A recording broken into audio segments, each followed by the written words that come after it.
Trying to get today's out a little earlier. Just got back from the gym, did a couple things around the house. I did our gym did it yesterday. So my wife and I did the 12 days of Christmas workout. We had open gym this morning from 7 to 10, which was cool. Couple people coming in, getting after some fitness before their holiday craziness. And the 12 days of Christmas workout, like I said, it was, I don't think I shared this the other day. I couldn't remember. 100 meter run, 2 dumbbell hang squat clean thrusters, 3 dumbbell deadlifts, 4 dumbbell push press, 5 dumbbell devil press, 6 dumbbell lunges, 7 box jump overs, 8 toes to bar, 9 wall ball shots, 10 burpee pull-ups, 11 wall walks, and then a 1,200 meter run. A lot of running. It's beautiful out here today, though, so easy peasy to run in shorts and a t-shirt. Amazing sunny weather. I like this one specifically because I programmed it. I also like it because I think sometimes in the 12 days of Christmas workouts, both like we talked about, the upside and the downside of chippers is, always a new piece of candy, something to transition to, sometimes too many transitions. I like the numbers 6 through 2. Your hands are on the deadlift, so you're not going to lose a ton of time in transitions. It was really fun. Took a long time, I think almost 50 minutes. Got to run with the dogs, got to work out with Cassandra, so all around fantastic. And I beat her, even though she crushed me on the run. Basically caught up to me, passed me, embarrassed me, laughed at me, ran backwards, flipped me the bird, said see you later. I had to push on those wall walks, and then I caught up to her. That was a good workout. People were happy. They were happy that, appreciative, I should say, that I was in there, quote unquote, coaching open gym. Just some really nice heartfelt thank yous, which I don't know. I know it's kind of, maybe it's the season, but I think any time of year they'd probably share them, which I thought was really nice. It's a small gesture for sure, but it hits hard and feels good. And I think it was one of those moments for me, and I kind of have them once in a while, when I think sometimes you forget the impact you have on other people. And I also think it's good to assess what your impact is on others without being arrogant, right? Like assuming their lives revolve around you, or you always need them to stop and validate what you did or didn't do. But I don't know. I didn't think it was any big deal.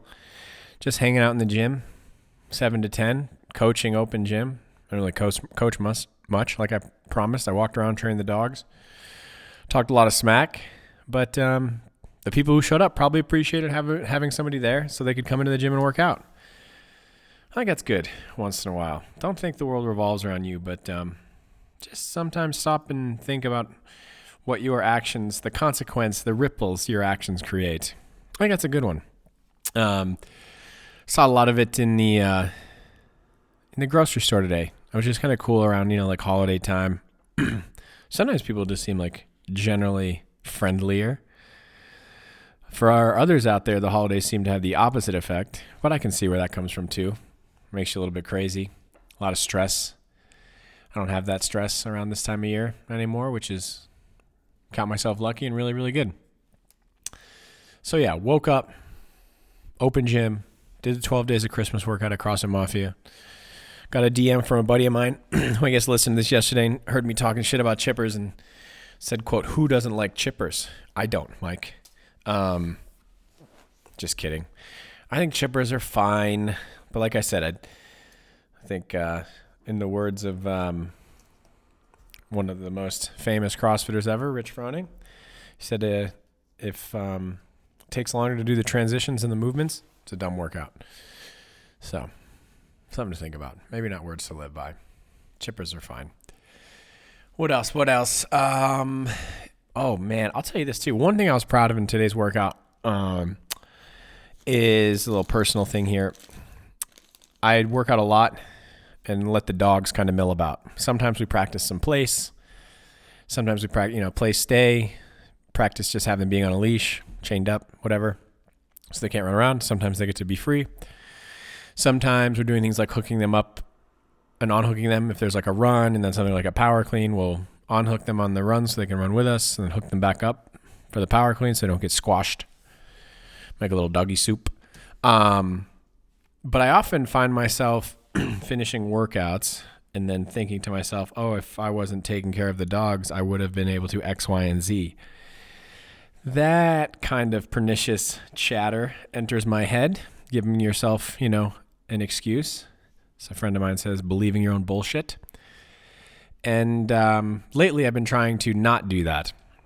I'm still going to take care of the dogs during the workout. I really like it. I want to have an environment where if I'm inside doing a movement, they just sit and watch. And then when we go outside for a run or something where they can join in, bang, they're right there next to me. It makes me supremely happy. I'm going to keep doing it. But today I was really fired up because, like I said, Cassandra smoked me on the run, the 1,200 meter run at the end of the 12 days of Christmas workout.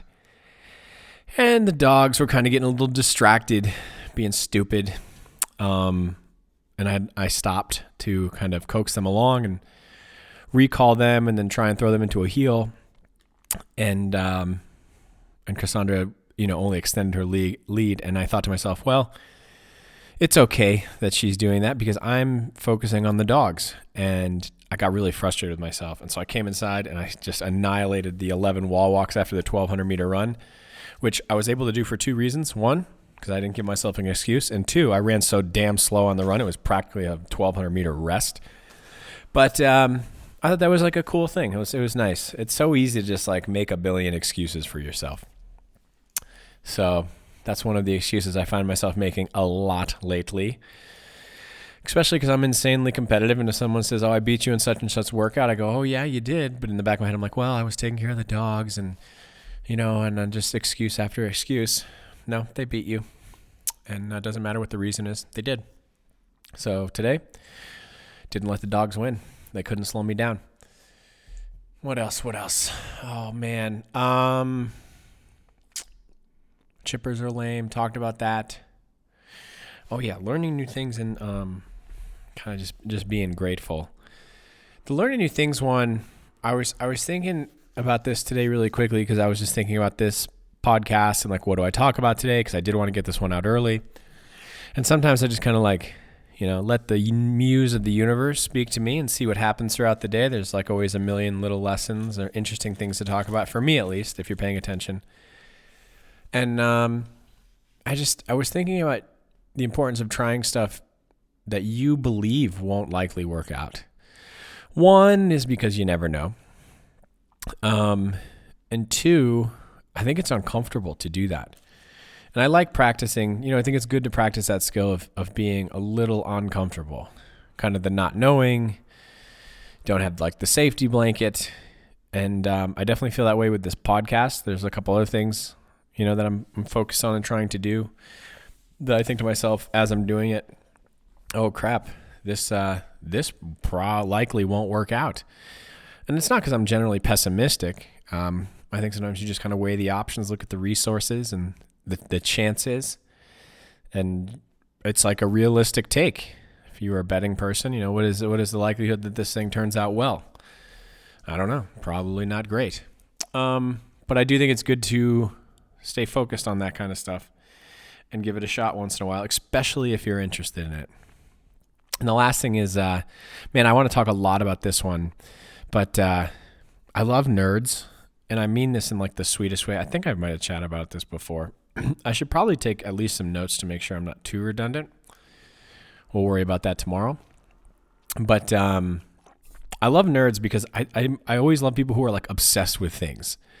And then seeing their depth of knowledge around a certain thing. It just is so fun to me because I'm someone, if I could have a superpower, it would be able to have some sort of empathetic understanding of everything that and have experienced. Man, there's not enough time in the world. I've talked about this for sure, to get to experience everything I'd want to and learn everything. So it's always fun to talk to people who are really knowledgeable on a single subject, even if it's something I don't know, that you wouldn't guess. They're just a huge fan of how fruit containers are made that you see in the grocery store, little strawberry containers.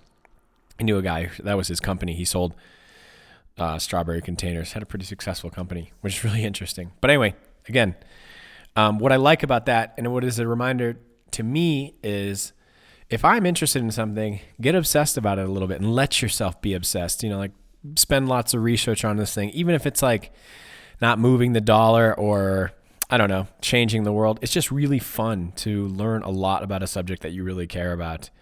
And I see that with some of both the most successful people and knowledgeable people. They're really just totally obsessed about a thing. And they're still interested and appreciative of other things, but they're just not as obsessed about those things. So latch on to those things you get obsessed about. That's probably not advice people are giving out there. It's always like moderation, blah, blah, blah. Yeah, everything in moderation, even moderation. Ooh, over 10 minutes. Happy holidays. See you guys tomorrow. Rock on.